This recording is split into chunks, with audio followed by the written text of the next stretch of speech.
Continuando agora para criar os recursos alterar e excluir, eu vou selecionar aqui a tabela. Ao invés de 3 colunas, eu quero 4.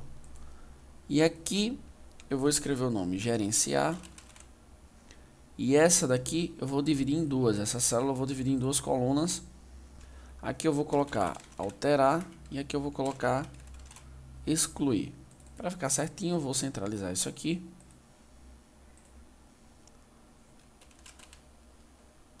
Vou dar um OK. E vou salvar isso aqui, né? Então veja, está criado o alterar e o excluir, mas claro, apenas os nomes. E agora realmente é que eu vou criar o alterar. Então eu vou abrir o arquivo index, que é o cadastro, porque o alterar é muito parecido com isso aqui, não é? Ou seja, a diferença é que ao invés de ele inserir um novo registro no banco de dados, ele altera. Então eu vou salvar esse arquivo, pressionar Ctrl Shift S e vou salvar com o nome alterar. Aqui em Server Behaviors, eu vou tirar o nome, check new username, ou seja, vou tirar o recurso, né? E também vou tirar o insert. Pronto, eu estou apenas com a estrutura de formulário, ok? Não tem mais nada de diferente aqui, apenas a estrutura do formulário para que eu possa fazer o que eu quiser. Eu vou logo atualizar esse nome de cadastrar cliente para atualizar cliente.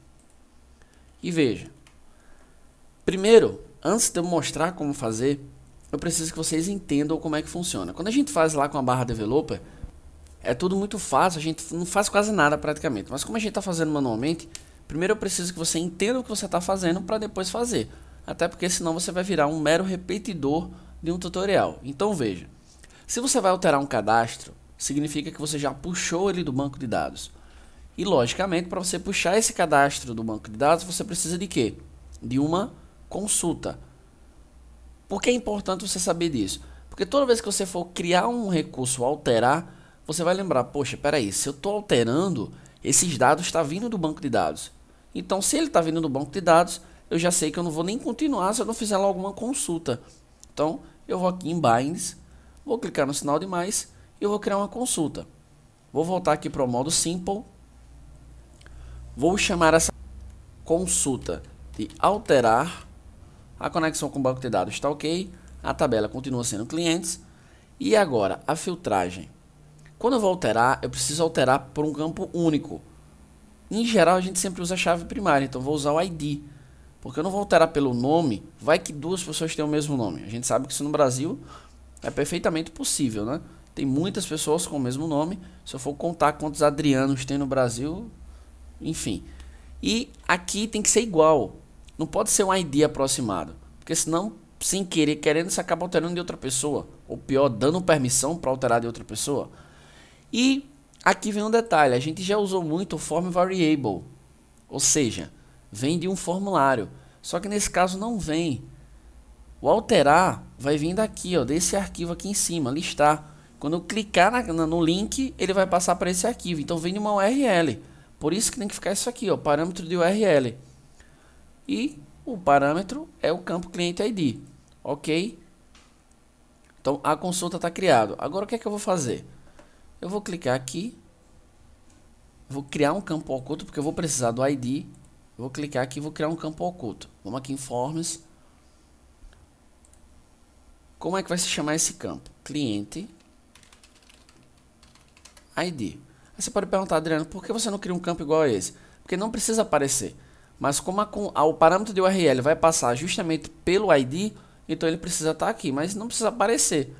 Então eu vou clicar aqui e vou arrastar, observe que ele passou o valor, e assim eu vou fazer com todos.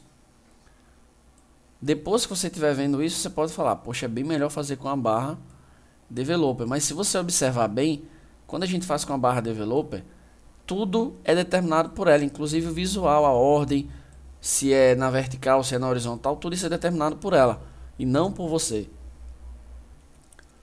E aqui a gente tem um controle maior, a gente pode personalizar do jeito que a gente quer e deixar o sistema com a cara que você quiser determinar. Agora, observe que eu fiz uma consulta, atribuí essa consulta a cada campo, porém eu ainda não disse que esse formulário era para alterar. Então eu vou vir aqui, ó, em Server Behaviors, vou clicar no sinal de mais E aqui eu tenho uma opção chamada Update, ou seja, atualizar. Ele vai pedir o formulário, só tem um, conexão também só tem uma, a tabela já está ok, que é clientes, e eu vou apenas me certificar que todos estão setados corretamente. É só eu conferindo aqui embaixo. Cidade, estado, CPF, RG, fone, e-mail, ok. Depois que atualizar, ele vai para onde? Aí se você quiser, você pode mandar ele para um arquivo com aquela mensagem, dados alterados com sucesso, mas eu vou mandar ele de volta para o arquivo listar. Ok?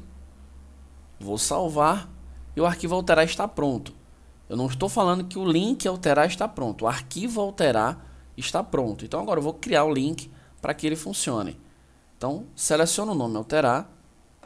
Aqui no link eu vou clicar na pasta e tem muita gente que usa uma extensão chamada GoToDetailPage, que nada mais é do que uma extensão que facilita você usar o próprio recurso Dreamweaver.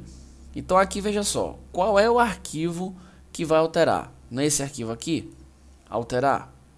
Eu vou clicar em OK? Logicamente que não. Aqui embaixo, o URL, eu vou clicar em parâmetros. Olha o que ele apareceu. Qual é o nome do campo? Qual é? Cliente ID. E o valor? O valor você não sabe, o valor vem de uma consulta, então tem que ser dinâmico. Então vou escolher aqui, cliente ID. Vou dar um OK e observe como ficou o parâmetro. Vou dar um OK, vou salvar e vou visualizar isso aqui no navegador. Deixa eu fechar aqui. Tá aqui, ó, todos. E eu vou clicar aqui no alterar desse primeiro. Olha só, apareceram todos os dados. Endereço terra do nunca, vou botar terra do sempre agora. O Adriano Giannini vai se chamar Adriano Giannini Soares, que é meu nome completo. O bairro, vou colocar Poço e vou atualizar. Vou consultar novamente. E o Adriano Giannini agora tá Adriano Giannini Soares, tudo certinho, ok?